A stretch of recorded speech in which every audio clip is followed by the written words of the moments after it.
time for Grizz Beat, a full-court press of highlights, insights, and debate around the Memphis Grizzlies and the NBA. Tune in each week on the latest conversations with regional and national insiders locked in on the Grizzlies. Running point from Grind City Media Studios, our host, Jason Smith. Welcome to Grizz Beat. I am your host, Jason Smith of 92.9 FM ESPN. Excited to have another game day edition of Grizz Beat today with the Grizzlies obviously in Minnesota tonight, looking for what would be a 9th win in 12 games.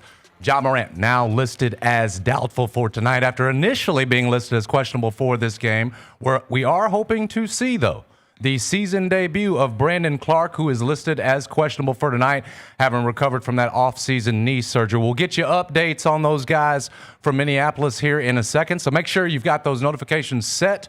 Every Wednesday at 3 p.m., we'll be giving you all the latest intel, exclusive interviews, and, of course, opinions and views you're not going to hear anywhere else. Let's get to it.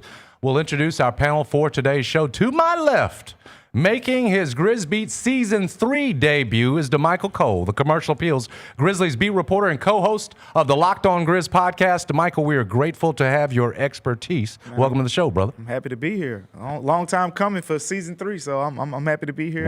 Happy to see Jason Smith to my right. So, bro, well, the blessing is ours, brother, having you and all your expertise here. So very happy to have DeMichael here for the first time here in Season 3. And next to DeMichael is a man we know well, the underground king of Memphis sports media, the great Anthony Sane, host of the Anthony Sane Show on Bluff City Media. Sane, you feeling more like Santa today or more like the Grinch? I'm a Christmas guy, man. There we go. Like He's in the mood. He's in the mood. He's in the Christmas spirit. Sane knows the reason for the season. And via Zoom from Minneapolis, the man we call the Guru. He's senior editor, contributor, analyst, and the hardest working man at Grind City Media, Michael Wallace. What's happening, Guru? Hey, what's going on, guys? First and foremost, man, good to have DeMichael and Jay Smith in there. Hey, no beef in the studio. It's a Packers-Bears type situation going on, so you guys might have to be separated. Saying keep it clean, man. Keep those guys off of each other, and we'll get through the show. I wasn't going to say anything, Michael. I do smell that cheese up in here. Chicago Bears, we smell the cheese. Going to make a statement this weekend. That's for a different time, though. Yeah. Got this Packers fan next to me. Y'all know how that's going to go. That's our panel for this week's show. We've got the very talented CJ Hurt behind the glass, keeping us online, in line and on time, and a hard-working staff behind the scenes that we're grateful for. Now, to our starting five. It's where we begin every Wednesday, the top 5 storylines surrounding the Memphis Grizzlies, who take on a Timberwolves team tonight that's won 7 of 8 and could have Anthony Edwards back in the lineup tonight after he missed the last couple of games with a sore foot. Michael's got the latest on the Grizzlies side for us from Minneapolis. Michael, take it away. Hey, where the Memphis Grizzlies wrap up this 2-game road trip, they're coming off of that big-time win in Los Angeles against the Clippers on Monday. They get a chance to face the Timberwolves tonight. I was at shoot-around earlier today, and some of the storylines that came out of that, first and foremost, as Jay Smooth mentioned, this could be the return of Brandon Clarke, who hasn't played since March 19th. Earlier this year, he's been out recovering from that knee surgery, that knee sprain, but he is questionable. He went through shoot-around, as you can see, with his teammates right there. So I expect fully for Brandon Clarke to make his debut, his season debut, after missing the first 25 or so games of the season. Another storyline coming out of this as well is Ja Morant, on the other hand, was listed as questionable as well. He's now downgraded to doubtful. He was in street clothes as he left the arena from shoot-around today, and that ankle is going to be something that's going to require some treatment. So we'll see what that means for him. I doubt very highly that Ja Morant plays, and hopefully he'll be back pretty soon from that situation there.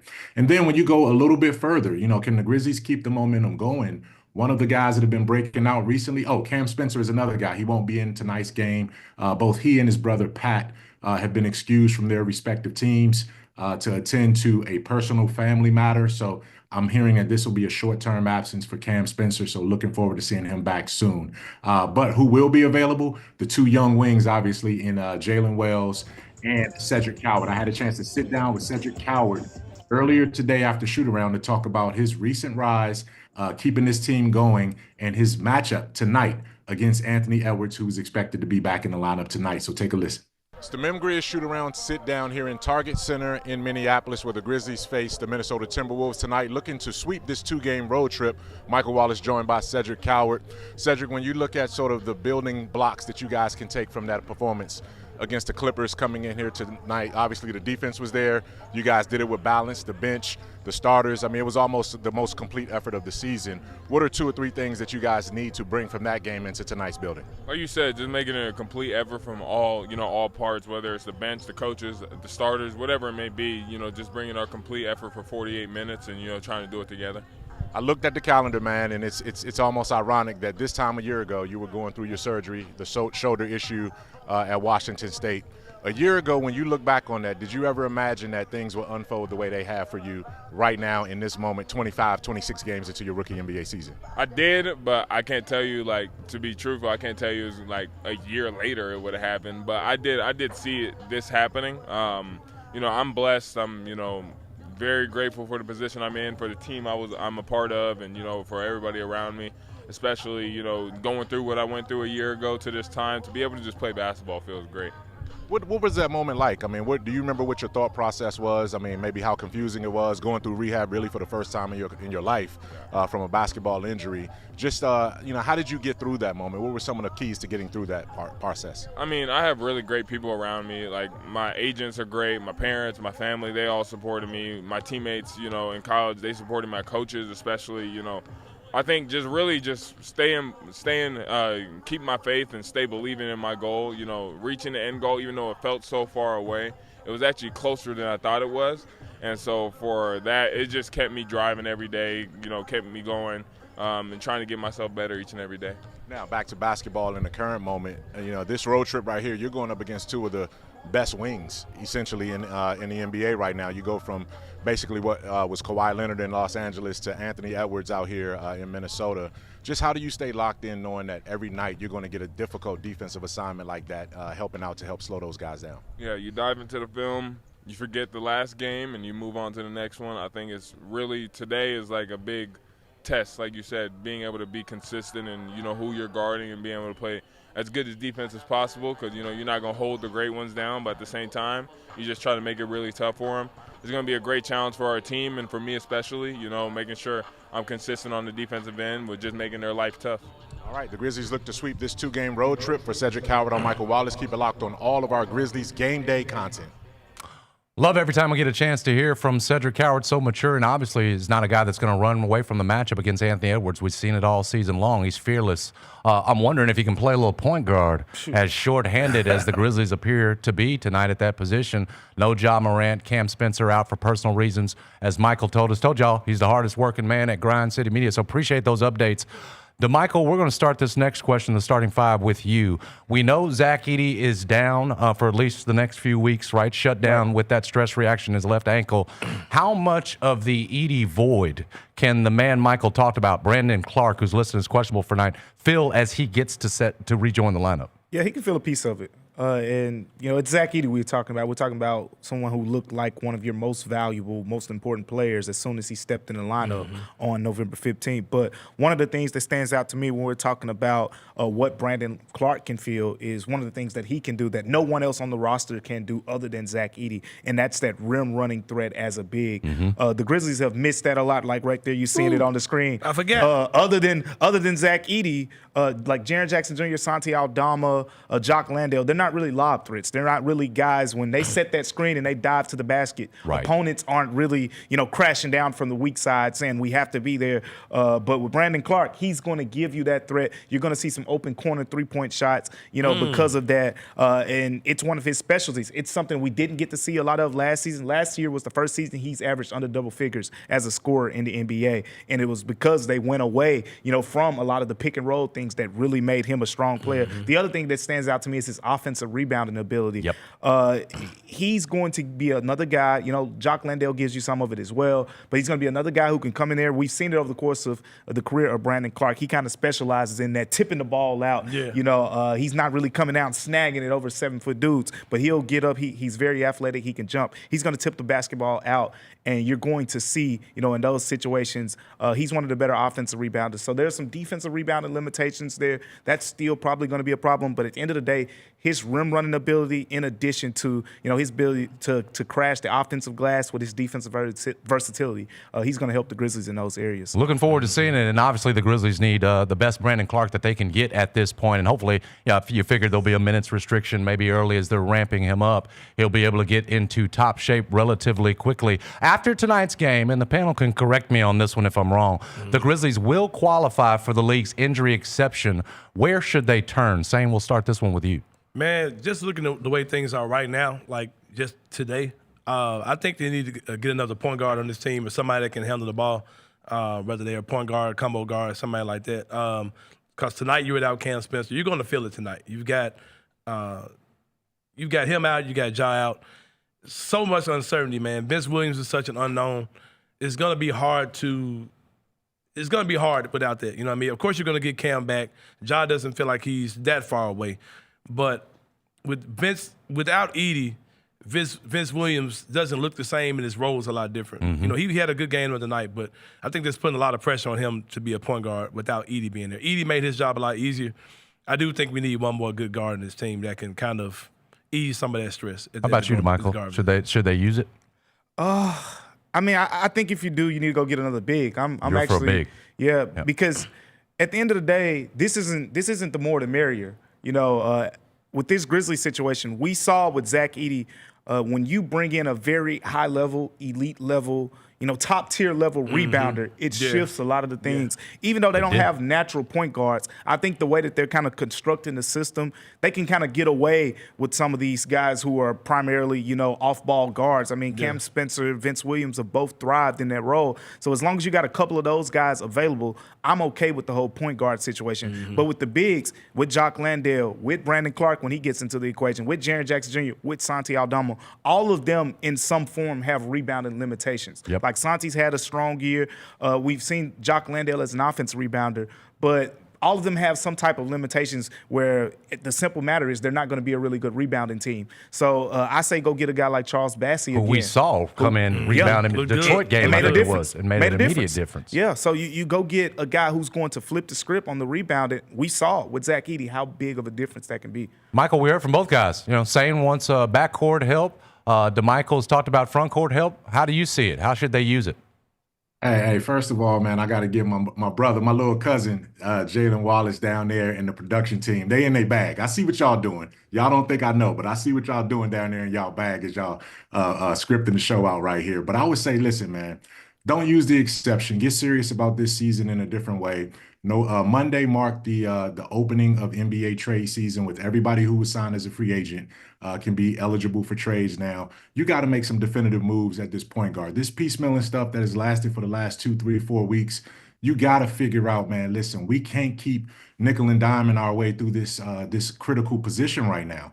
Ja Morant, we got to see where his ankle issue is right now. We also got to see where Ty Jerome and Scotty Pippen Jr., who is no longer in the walking boot. That's a big time development. He also was at shoot around today. Didn't do anything, obviously, but he's no longer in that walking boot. So that's a step forward for his progress. But they have to make some moves and maybe consolidate a roster spot and go out and trade for a guy that's going to be here for a while that they can help in that point guard rotation until some of these other guys get healthy. 3 different approaches suggested there like by what the you're saying Grizzlies. now, Mike. I like that. Yeah. Like how you're thinking, bro. We'll see which way they go. Sane, we're about to give you a difficult one. Evaluate Ja's mindset for us as you see it through this difficult stretch of nagging injuries, the calf strain, the rolled ankle. He's obviously, the update Michael gave us, listed as doubtful for tonight. What's he thinking Evaluating right the mind of Ja Morant. Imagine if we could all do that, right? You know what I mean? That's hard, man. It's so much unknown right now. Like, he came back from the drama. He came back from the injury with the calf situation. Now he's got another one. He's got an ankle injury that he's dealing with. And the reports yesterday made it seem like he probably going to be back today. Now it seems like it might be a little delay on that. He won't be playing tonight, those type of things. I can imagine kind of what he's going through because, you hear so much. There's so much junk on social media and the internet, like, you got fake stories about him, and you got all this stuff you got to navigate through. You got people over-exaggerating things that he does all the time. So I know he just wants to get out there and play basketball and help this team. I know he's been watching from the sideline and wants to be a part of what they're doing and contribute to winning. Then when he comes back, they lose. So it's like, oh, they were better without Ja, and Ja's making them worse. And like you hear all these things coming out. So I know he's dealing with all those type of things. So I'm not a doctor, Jason, but I'm sure that it's hard to process all that, all that noise, all that junk coming at one time. So he looked okay in the first game. Still a lot of things he has to work on, kind of reacclimating himself to the team and reacclimating his role, all those type of things. So but I'm sure it's a struggle because there's so much unknown. Yep, just be nice to get him back, and that's the best way to push back against that narrative that seems to be out there about him. You got these anonymous league execs saying he should be traded and everything else. Would just like to see him out there consistently. Getting kind of tired of hearing that. Finally, this last starting five questions for the entire group. On that Minnesota side, former Grizzlies point guard Mike Conley has been sidelined for the last 2 games and is out tonight. I think he's been listed as out tonight with an Achilles tendon injury. If this, here's the question, is his final season, his 19th, what would you say is your favorite Mike Conley moment? I'll throw mine in here real quickly before we go to you, Michael. For me, it's off the court in a way. It was him being named an All-Star while he was with Utah. It was 2021, and it just felt like that career achievement award that year for him. Michael, we'll come to you on this one. What was your favorite Mike moment? That was certainly a big moment because I know how much being an all-star meant to him. He was sort of the underrated, kind of overlooked guy for most of his career until he got that acknowledgement. But my favorite Mike Conley moment was the Mike Mass, the Mass Mike in Game 2 of the 2015 playoffs against Golden State, right? Like he got the broken face against Portland in that situation and came back. I was in the building covering that game for ESPN national coverage. And just to see, how much that meant to him. I mean, he was doped up, no question about it, on pain meds. He doesn't even remember being on the court for most of that game. But for him to do that and lead that team to an upset victory in that game right there was big time for me in terms of the toughness that the little guy had throughout his career. That's my magical Mike Conley moment right there. Absolutely love it. Sam, we'll go to you.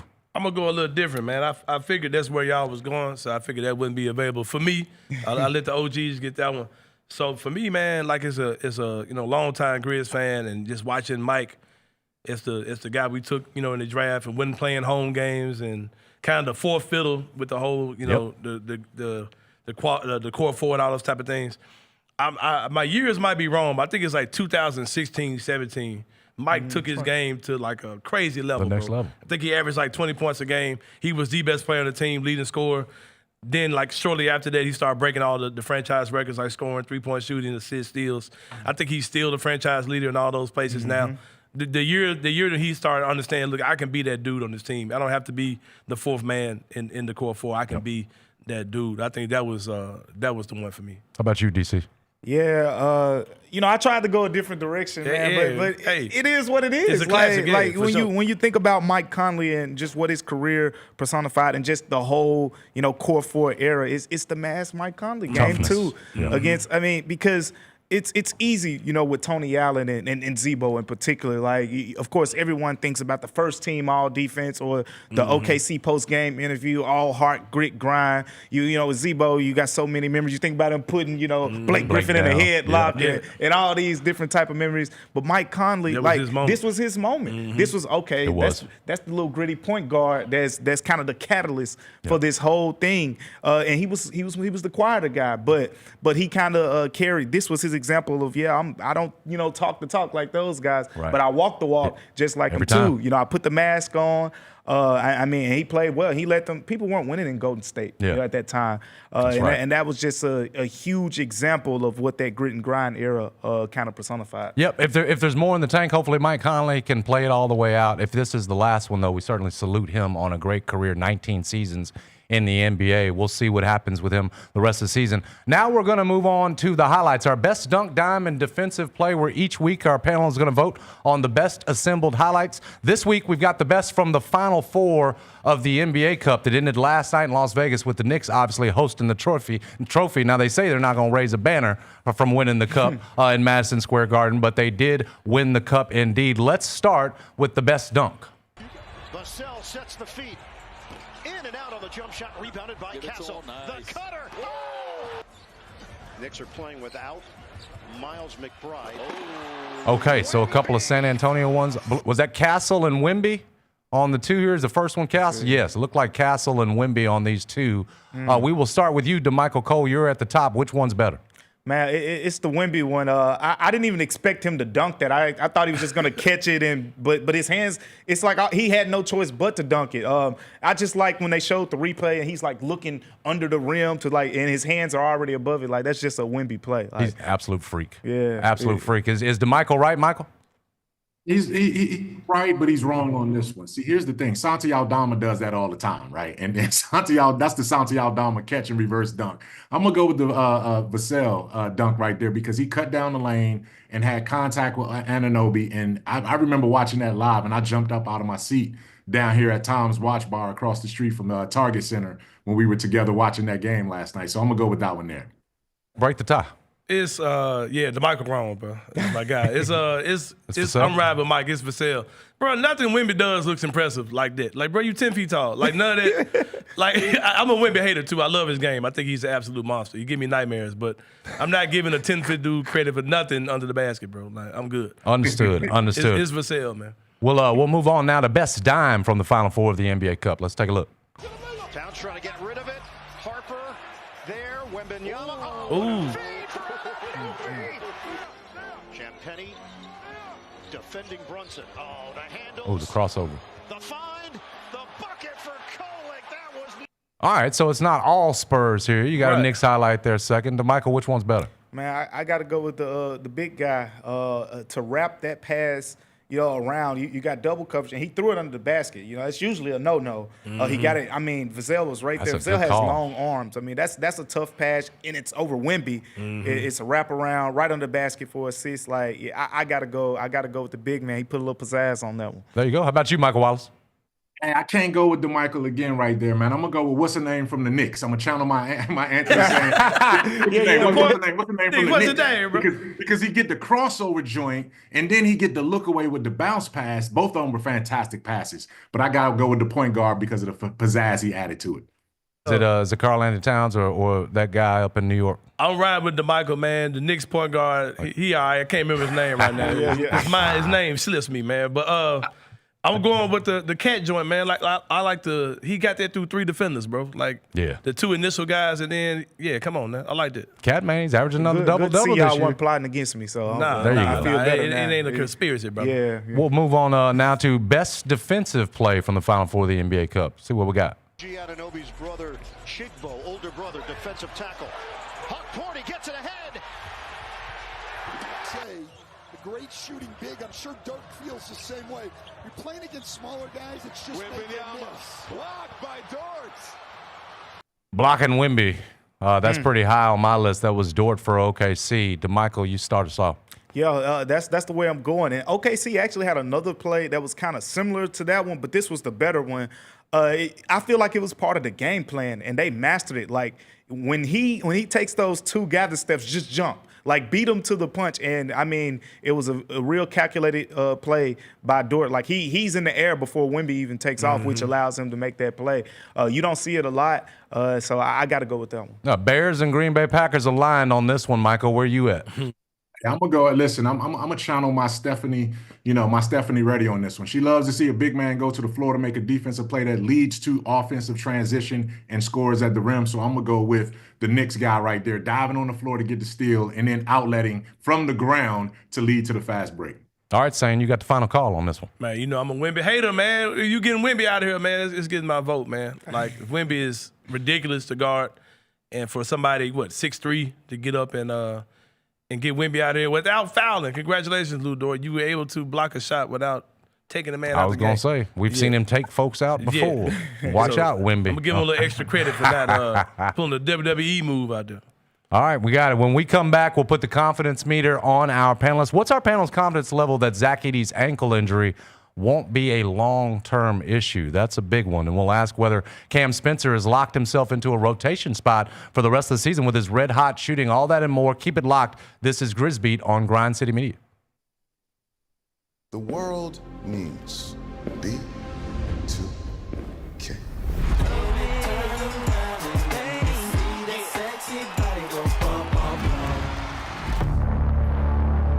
B2K's breakup was a huge shock to their fans.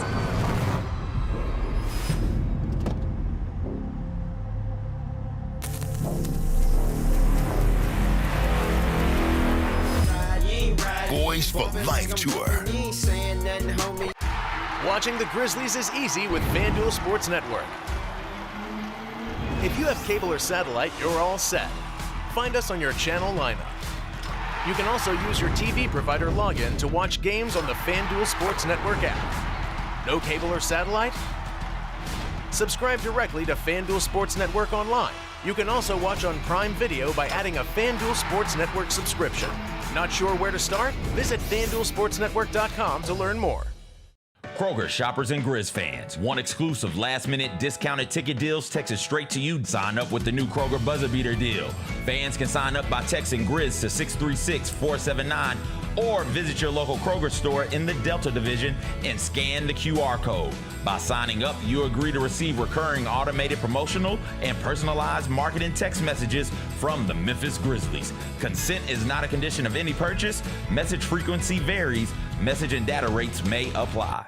How are you able to release and have an instrumental song become a huge deal? And I forget who the disc jockey was, but he put the wrong side on. He put the Green Onions by mistake and played the B side instead of the A side. No! And that's when the change happened. These people started to call the station and say, play that song again. The Chris Vernon Show, live on weekdays at noon on YouTube at Grind City Media and the official Grind City Media app.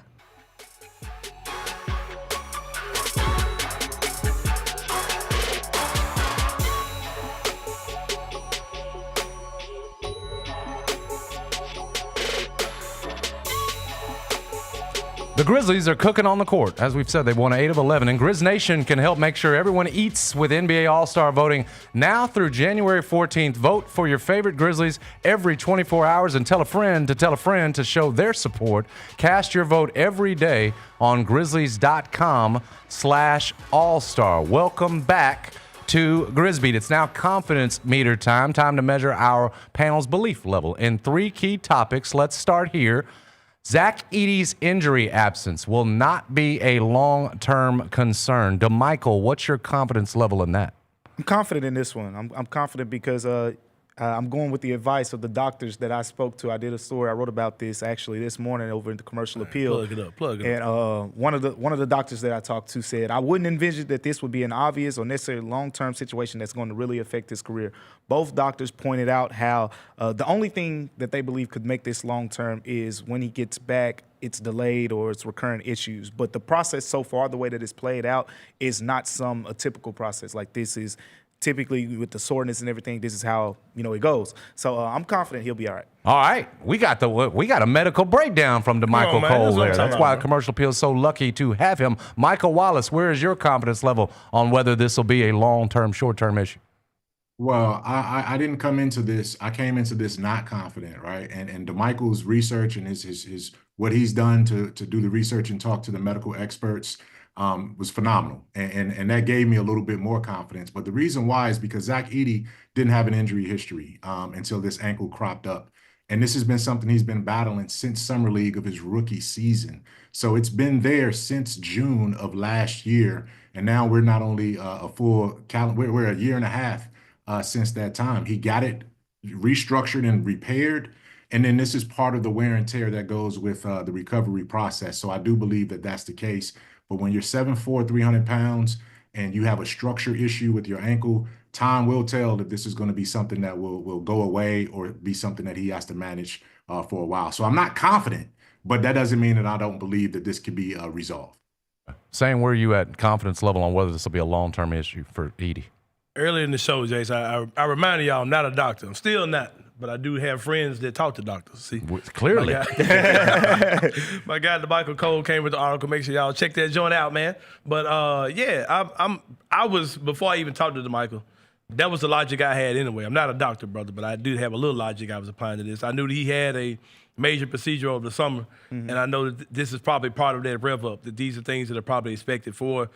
When you kind of see what it does, like you look at it, a month after the surgery, and you see, okay, well, how is he going? Well, this is still happening. So you okay? Let's pull him out for a month. What I mean? I can see that being part of that whole process. I don't think this is something where you're going to see, these ankle injuries his entire career. I mean, you've seen guys like, Steph Curry had the issues. Steph's half the size of Zach Edey, so it's a little different, but I don't think it's going to be a big issue. And shout out to my guy, DeMichael, who made me feel even more confident. Did all the work on that one. Yeah, Work on that one. Sure. Saying we're going to start this next one with you. Cam Spencer is shooting basically 51% from three on the season. Second in the NBA, it's 50.8%, right behind Eason from Houston. He's gone 13 of 16 from three in the last 2 games. We know won't be on the court tonight, obviously, for personal reasons. How confident are you that Spencer will remain in the rotation when Scotty Pippen Jr., Ty Jerome are both back? Obviously, Ty Jerome probably should have said first. He'd be first. Yeah. He has to be, man. I'm very confident. Like, there's no way you can take that guy out of rotation. He's shooting the ball insanely well, man. I mean, like on a crazy clip from three. And he's giving you – this is a team where they've been searching for identity, right? Yep.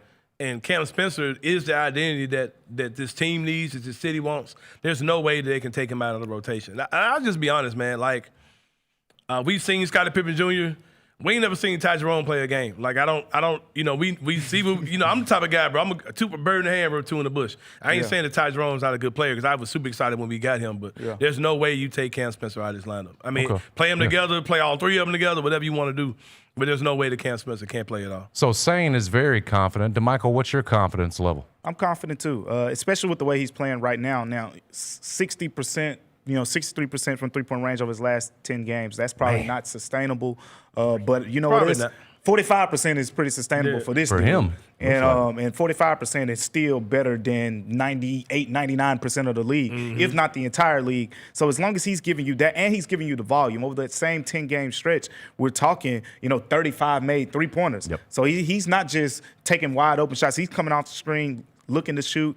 I'm very confident because he gives this team something that they don't have. And then it's about the parents with the Grizzlies. With those guys, Ty Jerome, one of the things we talked about in training camp was him being paired up with Ja a lot, in some of those lineups during the game. And then with Scottie Pippen Jr., you envision him playing alongside of a guy like Cam Spencer. Now you got one guy who's more defensive-minded, who can, get to the basket and can score a little bit, and Cam Spencer can kind of be the yang, in that situation. So I think he kind of pairs well in that situation. He'll be on the floor. Michael Wallace, where are you at? Where's your confidence level on this one? Has he locked himself in, Cam Spencer? I'm not very confident like Sane, but I am confident like DeMichael. And here's the reason why. I wish I was very confident, but I do know that so much was invested into the other 2 guys, right? So number one, Ty Jerome is the front office's single most identified free agent that they want. They got him at a discount. So they feel like he should be obligated to get his role. So he's going to have his minutes. And then if you go back to last season, Scottie Pippen Jr. was Isolo's. Like, people talked about how a guy like Zach Edey emerged in Isolo, but Scotty also emerged. He was a triple-double guy in the playoffs against Oklahoma City with Isolo. So those 2 guys are going to get their time, but you got to keep Cam in the lineup. And I think not only was his shooting the reason why I'm confident, but it's because now he's giving you 5 assists a game too. He's become a really, really, really good playmaker. So I think the playmaking ability gives him sort of the inside track. Those guys are going to have to earn their minutes or keep him on the bench because he's going to get the opportunity with his shooting to see if this thing can continue. No, couldn't agree more. Final item here in confidence meter, the Knicks and Spurs, this season's NBA Cup finalists, are the biggest threats to the current top seeds in the East and West, which right now would be Detroit and OKC. Before we get our answers on this one, let's listen to this audio from SGA following the Thunder's loss to the Spurs in the Cup semifinals, if we've got it. Do you anticipate this becoming, maybe the best rivalry in the league? Possibly. Yeah, there's a good chance. They, like you said, are young, really good, have a lot of talent, play the right way. They play good brand of basketball. But yeah, definitely is a possibility. I've noticed that, like, anything could happen in a couple years. So, like, yeah, it's definitely a possibility. Not 100%, but definitely a possibility, for sure. Dude's coming across like Neo. Like Keanu Reeves or something there. Strange. I'm not sure whether he believes that or not. That LeBron James. Yeah, LeBron James, when he was down 3-1 and he was threw me off a little bit there on that one. DeMichael, what's your confidence level that the Knicks and the Spurs are the top threats to the 1 seeds? I'm not too confident in that one. Not right now. I mean, the Knicks very well, could be, but I'm not discounting, the Pistons, and I'm still not out on Orlando. I don't care what anybody says about get out the early season stuff. Like when they get healthy and when they get a guy that I'm going to talk about a little bit later back, like Orlando's going to be in the mix to me. And then you never know what's going to happen with this whole Tatum thing. Like it's not just a Knicks as the premier threat. And then with the Spurs, I definitely can't say that's the case. They had a good run, but Houston, Denver are still the top threats to me. I think Houston and Denver, like if you rank those 4 teams, I still would put those 2 in OKC above, the Spurs in kind of a 7-game format. So the Spurs, they're on the up and up, they're on the rise, but still, I don't know if I'm putting them over those other 2 teams. So not confident in that one. Couldn't agree more with you on the Spurs. They're not quite ready yet, although that win over OKC was obviously impressive. Michael Wallace, where are you at on this one that the Knicks and Spurs are the top threats to the 1 seeds right now? I loved SGA. He's the first guy I've ever heard put these 3 words together. Definitely a possibility for sure. I don't know what that means, right? Definitely a possibility for sure. So I'm confident though, because I do think San Antonio showed me defensively those young guys can really get after it. They're really good. The Knicks definitely will be there against the Pistons. I don't think the Pistons frighten the Knicks whatsoever. So to DeMichael's point, Houston and Denver will certainly have something to say, but I'm confident that these are legitimate threats for sure. What you saying? Are these, to put it Michael's way, are these legitimate threats to the 1 seed? Man, I was thinking very confident before I started hearing DeMichael talk because he's got a good case for the West. I think the Knicks are the best team in the East. I think they will. I think they will beat Detroit in the playoff series. But I can see the Spurs. I'm gonna lean confident, man. But I can definitely see the Spurs coming out because we still don't know what the Spurs are, bro. Because they really haven't had a lot of time where Fox and Wemby have been there at the same time. And Wemby's not right. He's still coming off an injury, a major injury. And he had the family stuff going on yesterday. So I think once we see this team gel with Fox and with Wemby, I'm telling you, man, y'all know this. Sometimes you can have a guy that's so good, regardless of age, regardless of all those things, he can will a team, real far in the playoffs. So Wemby's that level player for sure. That's why I kind of think that those guys get on the right type of run in the playoffs. It don't matter who they're playing against. It's just a formality of how far they can go. But I do think that, I had to.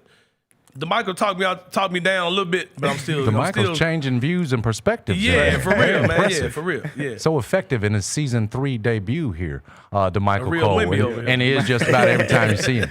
Now we'll run some pick and roll. This might be one of the most challenging ones we've had here in season 3 with this question. Our panelists are going to pick one of the 2 options and then explain why they're going to roll with it. You're going to have to make a pretty good case on this one because I think you could go both ways. Which player has had the more impressive NBA career? Russell Westbrook or Chris Paul? Saying we're gonna start this tough one with you. I hate these type of questions at all. It's a tough one. But not just a tough one. I just hate these type of discussions. But I'll get this. Their careers have paralleled so much. Neither won a championship. They've had some disappointing playoff performances, all those type of things. But I think the factor why I think that Chris Paul's career is more impressive than Russ. I love both guys. I think guys are severely underrated. I think a lot of people downplay those guys' careers. I'm going to go with Chris Paul, though, because take away this recent stuff with him. His twilight has been a lot more OG-like, vet-like than Russ has been. I agree with that. Yeah. Like Russ has been the guy that teams have been trying to get rid of. Well, CP3 now has been the same way. But, for the most, he had that time at OKC where he was an amazing vet. He was an amazing vet to the young guys in San Antonio. Played, I want to say, every game. And he was a guy that you looked at like, I want CP3 on my team. Even right now, if you ask a Grizzlies fan, hey, would you want Chris Paul? Like, I think Michael Wallace wanted Chris Paul. Exactly. Like if you were to take away the contract stuff or whatever, would you want a nice little run of CP3 while Ja's figuring his stuff out? What you just want? Give me CP3. Heck yeah. But that may not be the same for Russell Westbrook. You know what I mean? He's a guy who the Sacramento waited until almost the last moment before the season started to get him on, and now they're hearing reports that they're trying to get rid of him. So it's like, I just think that CP3, as he matured, as his career came to a twilight, he was a guy that you really wanted around, even now, man, because that Clippers situation is so crazy. I'm not going to judge him for that. What about you, DeMichael? Which one's better? Man, it's kind of a hard one for me because, like, with someone like Russell Westbrook, he's one of those guys that I feel like deserves his due because he got every ounce out of his talent. I mean, that's not a guy you're going to look back and say, he could have been this, he would have been this. Nah, Russell Westbrook milked every piece of his talent there. And, you know, I don't think he is in the Chris Paul era. So I'm going with Chris Paul on this one because this is one of those things that's kind of misconstrued about Chris Paul. And this is why I'm not a real big fan of, like, the ring culture stuff. I hate it, honestly. Man. Chris Paul is one of the, and I mean this, Chris Paul is one of the greatest winners to ever play in the NBA. Man, facts, bro. That is one of the greatest winners to ever lace him up in the NBA, period. But some people going to look at it and say, he never won a ring. When he went to New Orleans, trash, turned them into a very good, respectable playoff team. Then goes to the Clippers. Clippers were a laughingstock for years. Turned them into a premier threat in the Western Conference. Never got past the second round, but every year people were saying, this might be the year for the Clippers because of that guy in part. And then, you know, what about when he went to Houston? Like, Houston had went to the Western Conference Finals with, you know, James Harden, Dwight Howard. But when they got Chris Paul, if he didn't get that hamstring injury, it looked like their year. They might have beaten the Warriors. Yep, exactly. They could have been the team to beat the Warriors because of the way that he elevated that team when he went there. And then lastly, when he went to the Phoenix Suns, another team pretty much been a laughingstock for like 10 years. They teamed him up with Devin Booker, took that team to the finals. Devin Booker was horrible, I remember, against the Clippers, and it was Game 6, Game 7 against the Clippers in that Western Conference Finals. And Chris Paul had like a 30, 40-point performance to get that team to the finals. That's a winner. Everywhere he had went up to that point. How it was when he got there. Yeah, and that's the goal of the game. So he's always done that. I can't say the same for Russ, even though as great as Russ has been, he's got the MVP to show for it. And I just like, when you talk about maximizing your talent too, Chris Paul did that too, because there's no way a 6', 6'1" point guard should have been as good defensively as he was for as long as he was. I mean, to me, it's, at least in my era, he has the best hands, you know, defensively. And that's why he had all those hand injuries, because his hands were too good. Always, you know, and he always had the wrist injuries and the finger injuries and whatnot. But, yeah, that's another guy that maximized his talent. I can't wait to see him be a coach one day because I believe he's going to do that. He's going to do that and win, too. All right, Michael Wallace, you heard these two make extremely good cases that the answer here is Chris Paul. Are you buying those cases, Michael Wallace? I'm absolutely buying the cases, and I'm gonna give you guys a little bit of context here. This is a question before I pose it to the panel here. I posed it to the team, the actual Memphis Grizzlies. I posed it to actual players who played a position. I posed it to, I had, you know, on the bus, on the plane. These guys were stumped for an entire 3.5-hour plane ride from Memphis to LA when I asked them about this. And as soon as you talk your way into one, you kind of sit back and think about it, and then you make the case for the other. So this is why this is such a great debate, a great question. And I knew that those two guys, you know, DeMichael and I anticipated you two guys were going to lean towards Chris Paul. So it's not that I think Westbrook is the winner of this debate, but I'm going to make the case for Russell Westbrook here. And because the question is the most impressive NBA career. Now, as much as Chris Paul is impressive because he's going to finish in the top 5 of assists and steals in NBA history, he's done it on both ends of the floor. He's a multiple all-NBA guy. He's a multiple-time defensive, you know, all-defensive team guy. But Russell Westbrook has done something that hadn't been done by one other guy, Oscar Robertson, average a triple-double. And not only did he do it once, he did it over 2 seasons. And not only was that, he has an MVP. So he had a year where he was clearly, or not maybe clearly, but he was, you know, selected as the best player and the most valuable player in the NBA. So when you talk about impressive, that pretty much gives me the nod that I would give Westbrook all the credit in the world, because when you walk away and you say, what did I take away from this career? And if you don't have a championship, but you do have an MVP, I think that's enough to kind of trump the argument there. I will just say, and great case there, Michael, for Westbrook. I will say, when you're talking about most impressive, kind of what you said sort of struck a note with me. Coming out of UCLA, we would have never had Westbrook as a guy that was going to be a walking triple-double and eventually an MVP. So to go from what he was, you know, athletic prospect, but, you know, has he got enough around the edges, to what he became, I don't know. I think I would give Westbrook the nod. They're great cases. That's why we really enjoy this, having the experts here. I don't know that you got a wrong answer in that one, and I can see why that debate could go on and on. When we come back, we'll take our weekly spin around the rest of the NBA with all-star voting beginning today. Remember, it's USA versus the world this year. Michael's put together a list of the top 10 international players in the league, and we'll see if he's got it right, and we'll each get an expert's best American-born starting five. All of our panelists are going to show us their best American-born starting five. Looking forward to this format in the All-Star game this year. Can't wait to see those teams. This is Grizz Beat. We'll be back. Let's face it, there's a lot of trash talk in basketball, but the great teams let their performance do the talking. Like Ford F-150 with Pro Power on board, a class-exclusive industry-first feature that turns your truck into a mobile generator and leaves the competition speechless. Ford F-150, official truck of the Grizzlies. Greatness starts here at your Mid-South Ford dealer. Class is full-size pickups under 8,500 pounds, GVWR. Jeff Dunham, artificial intelligence, his all-new tour. Jeff Dunham. You're the other white meat. How can you be so smart on one hand and so stupid on the other? Well, you're half of it. I realize I could have avoided all this years ago with one simple word. I do not. Silence! Don't miss a Memphis. Friday, April 10th, FedEx Forum. Tickets on sale Monday, September 29th at jeffdunham.com. Nate Bargatze. Look, I say a lot of dumb stuff. I try to keep it in front of large groups. Seems to go better that way. Big Dumb Eyes World Tour. When you say something dumb one-on-one, it's a lot for that person. I'll say it, then I can just feel that they feel the weight of my life on their shoulders. Tickets and info at NateBargatze.com. Don't miss the Big Dumb Eyes World Tour. Nate Bargatze. These games just come one after another, and it can be difficult to pull yourself out of a bad stretch. How were you guys able to do that? Because not only have you done it, but your team has done it as well. Yeah, we have some great leaders. Ja, Jaren, even Cedric as a rookie, he's very vocal. And then obviously the coaching staff, Tomas. So I think it starts with just the great leaders we have. The Gary Parrish Show, live on weekdays at 10 a.m. on YouTube at Grind City Media and the official Grind City Media app.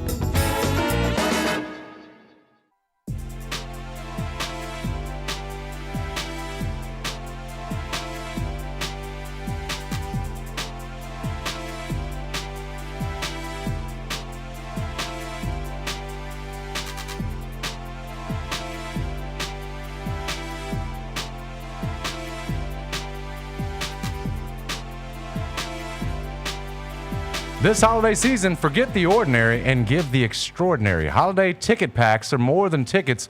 They're passed to slam dunks, buzzer beaters, and unforgettable memories. Imagine the roar of the crowd, the thrill of the game, and the joy of sharing it all with family and friends. Holiday packs are the ultimate way to spread cheer. Don't settle for socks or sweaters.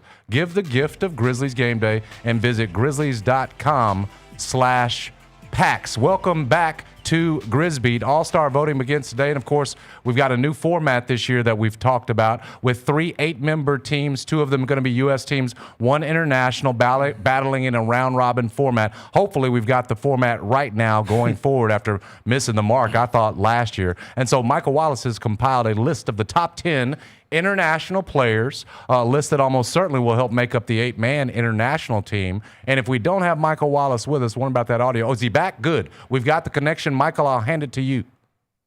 Yeah, I mean, 10 best international players in the NBA as it stands right now. This list was a challenge to put together, but I enjoyed it, and I think we're going to see many of these guys there. You start off with Nikola Jokic, the best player in the league, not just the best international, but #1 overall on my board right there. Giannis, #2.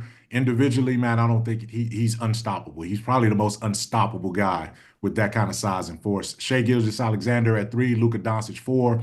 Give the MVP to any of those 3 guys at 1, 3, and 4 from that standpoint. Victor Wembanyama, the future of the league is his, and the present might be pretty soon as well, too. Alperen Sengun doesn't get enough credit in Houston for what he's doing.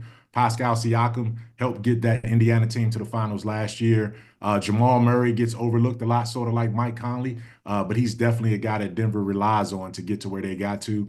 Joel Embiid, I know he's going to catch some flack here, but over the course of his career, man, his record and what he's done speaks for itself as an MVP. And Lauri Markkanen, he's doing it in, kind of purgatory out there in Salt Lake City with Utah. But when you talk about 6'10", 6'11", can shoot it, can defend when he wants to, make plays, put it on the floor, he has an enormous amount of talent. That's my top 10 international players that we'll likely see at the All-Star game for Team World. Is that not the top 4 in the world? I wonder, could you get an American in there? It's a different list, but how high, where's the first American in that list? Is that not the top 4 players right now? Maybe it's top 5 before you get American. That's a different subject. We can get to it. You said it. You probably sniffed it out. It's Embiid. He's 20.5 points per game. He's 11 games this year. That's the fewest point average in terms of points per game since his rookie season. He's not what he used to be. And whether it's, the guy DeMichael mentioned, Franz Wagner, Domantas Sabonis, who's still a walking double-double, I would move those guys in. I know what Joel's accomplished, you'd say career ahead, but I'm taking him out as of right now, effective international player. I wouldn't have him on the list. Yeah, and you know what? That's a reasonable case to make. And Joel Embiid is basically playing 1 out of every 3 or 4 games for the Sixers right now. So he's on a games restriction, not just a minutes restriction. But when he is there, the guy is 35 and 10. You know what I'm saying? Like just walking out of the bed when it comes to that. So I certainly see kind of discounting him from that standpoint. And also, in saying like this, he doesn't want to be international because he chose to play for the USA in the Olympics, and now he's probably going to want to be international now because this is easier path to get back out there. So we'll see how that goes, but certainly a great case. A certain kind of way about that, about Embiid switching over and playing for DeMichael. You got it next. What do you think about Michael's list? Yeah, I like taking off Embiid there, but I want to add a guy. I want to add Franz Wagner onto the list. You talk about 6'10", like 220, smooth like butter, can get to anywhere he wants on the floor. He's a bucket, can play both ends. Like, he's a big reason for kind of what they're doing down there in Orlando. And he can play the 3, he can play the 4. They put the ball in his hands a lot, so you see they kind of have like a by committee approach, with the whole point guard thing. And when Paolo went down, he's elevated his game. Yes. When Suggs was down, he elevated his game. He has another level that he can get to. And these last couple seasons, he's really shown that I feel like he can be one of those real playoff guys when he starts to get more opportunities. I really love his game. I think he's going to be in that top 10 for sure by the end of this season. Yeah, that's great. So when you add somebody on, you got to take somebody off. So I'm assuming if I heard you correctly, you'd also agree with Jason Booth. Yeah. Take out Joel Embiid. I'll put him above Markkanen too. Like that's where I am on Franz. I can't get you there right there. I like Franz, man. I love his game. Markkanen has done it for more seasons. Like, I've seen Markkanen be a 20 and 10 and a headache to match up with for 3, 4, 5 years now. It seems like Franz Wagner is just walking into that right now, and his issue, he doesn't defend at all. And I'm not saying any of these guys are great defenders. But he's like basically a turnstile defense, which is why Orlando hadn't been able to take that next step from that standpoint. But yeah, it's a good case. He's a good guy too. Saying, where you at, baby? Man, I've been hating on Wemby the whole show. I'm hating for a reason, man, because I think he's an incredible player, bro. Like, if the guys in that list, I think that, like I said, Wemby could be a guy on both ends of the court that could dominate playoff series. He could just get going where he's blocking 5, 6, 7 shots a game, scoring 30, hitting threes, becoming completely unguardable. I'm not saying he needs to be like 1 or 2, but I think that I'm ready to put him above Luka, man, because I'm thinking about the dude's gonna do some scary stuff this year in the playoffs, I believe. So I want to say I'm gonna move him up at least 1 spot up to 4. I gotta put Wemby to 4.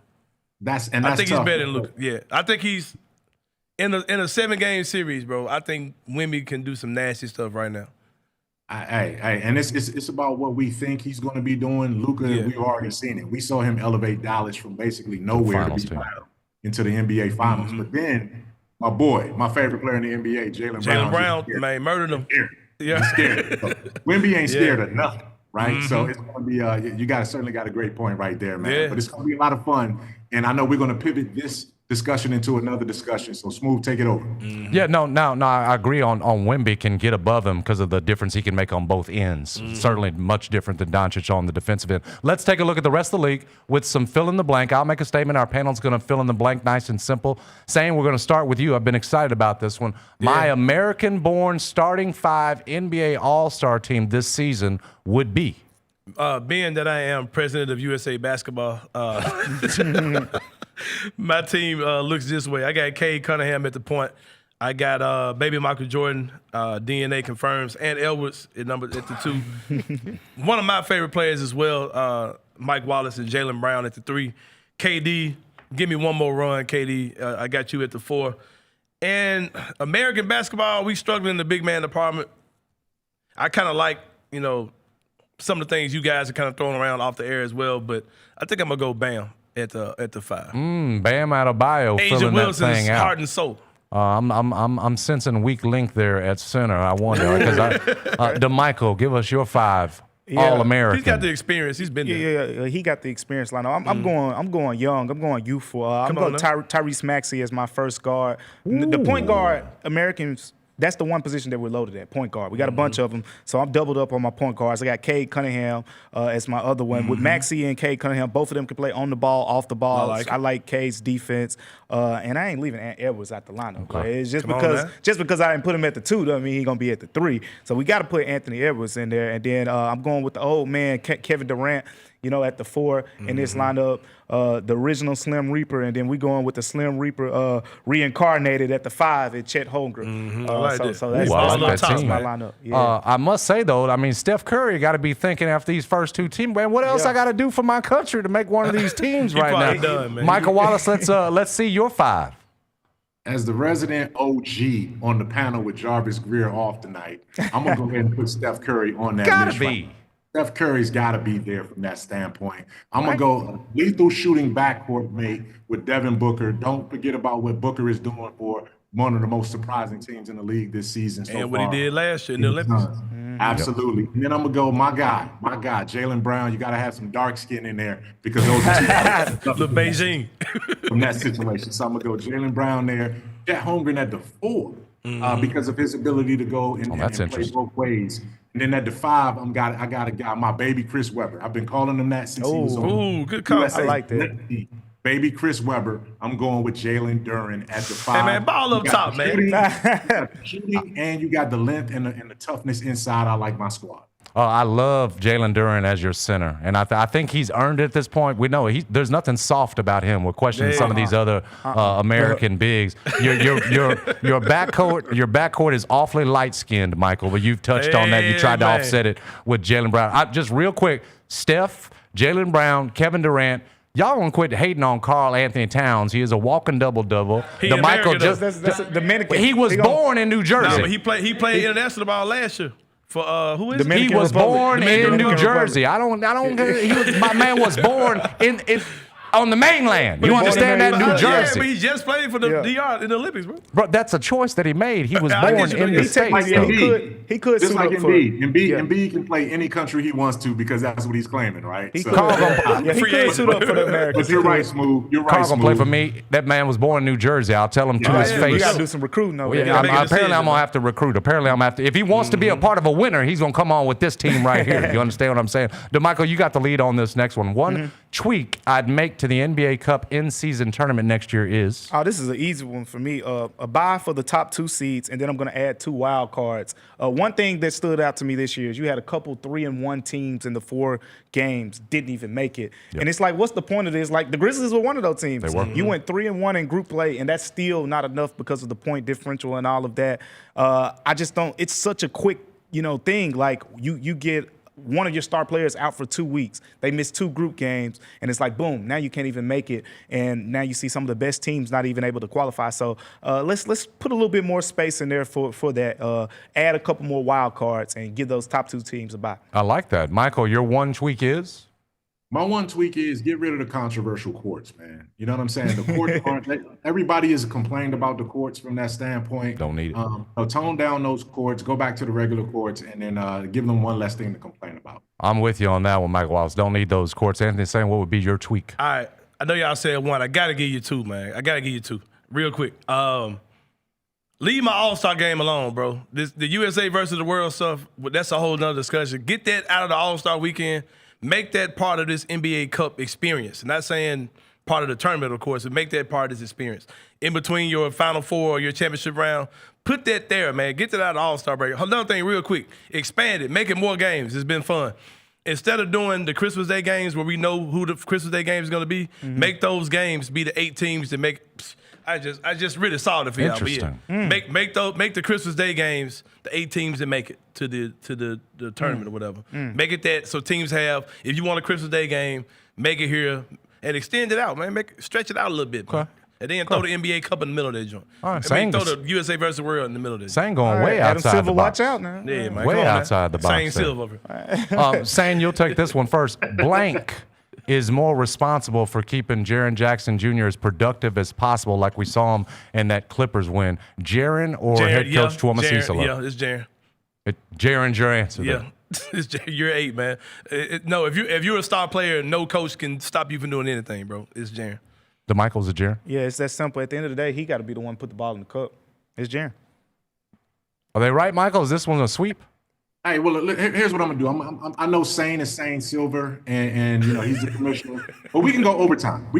I know we're up against the clock or whatever. Forget the clock right now because this is an important discussion. So we'll give these guys a chance to back it up and go ahead and explain why they're saying that. But I'm gonna go ahead and say this: it's Isalo right now, and it's because look, Isalo has to make sure that these guys. Remember, they're not playing with a traditional point guard. It's been kind of a mess getting Jaren the ball. And he has to make sure that these guys don't miss the opportunities when Jaren is identified as a matchup nightmare. The Clippers game proved that. Jaren had the ball out top. They looked for him on the rolls. Everywhere he needed the ball, he got the ball. And it was because Isalo made it a point to tell his wings, get this guy the ball. Yep. Now, I agree with saying Jaren has to be an asshole if he needs to make sure he gets what he needs to get. He doesn't have that asshole quality about him. But it's on Isalo to make sure that Jaren and the entire team knows that Jaren is the priority. And Isalo has to do a better job of communicating that and making sure these players play that way. Yeah, I think fundamentally that's why I'm sort of with Michael on that one. Jaren is what he is. It's year 8. I've been wanting him to be this and that for all these years, and you just wonder now if you know what he is. It's about the way you're going to use him. And when Isalo stopped and went aggressively to him, it worked out. That's certainly one that we could go on and on for. You about to say something, Michael? I was going to say circle it back. You know what I'm saying? Give those guys a chance to go ahead and explain why they because they were short. Sane just said Jaren, simple as that. But it seemed like a man-up situation. Basically, y'all saying he needs to man up. Yeah, man, he's got to, man. Like star. Yeah. Jaren has the ball. And when Jaren says things like, well, Ja told me to go get 30. Why you ain't telling you to go get 30, man? It's y'all know I'm a Jaren guy, man, but it's like I'm not making anybody else's excuses for why Jaren's not doing this thing.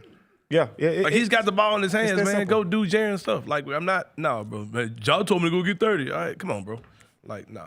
I'm not blaming the coach for anything James. DeMichael said the key words. You got to want it, right? Jaren Jackson's got to want it. He's got to want to be. You got to want it, but again, guys, like we said, this is year 8. He is what he is. We got to accept what we're seeing, man. Like that's the one thing about the Grizzlies that I think even whether you're a home rider like Sane is going to ride with the Grizzlies no matter what, or whether you're sort of a guy that came to this city and got a chance to know this team like me. Like we gotta start believing what we're seing. If we're seeing at year 8, is Jaren Jackson Jr.'s mentality is not to go out there and be the I'm gonna go get mine, dog. You gotta make sure that you position him in the best position for him to be successful. But how can you blame Isalo for that? If he is what he is, what Isalo got to do with it? What I'm saying is put him in the right positions to make him effective. What more do you want from the man? You got to hold his hand, man. You got to hold his hand and walk him to the front of the line. Jared, we need 30. Shouldn't be here in year 8, but that is the charge. Feels like that's the. You okay? Pat him on the back. Make sure you're doing good. Hey, listen. And point being is this, guys. Remember, all last year for 2 years, whether it was Taylor Jenkins or whatever, people was trying to make Desmond Bane a point guard. The dude is not that. You know what I'm saying? The scoring machine. He was not a point guard, and they tried to force that on him until it was like, all right, man, let's get him out of here.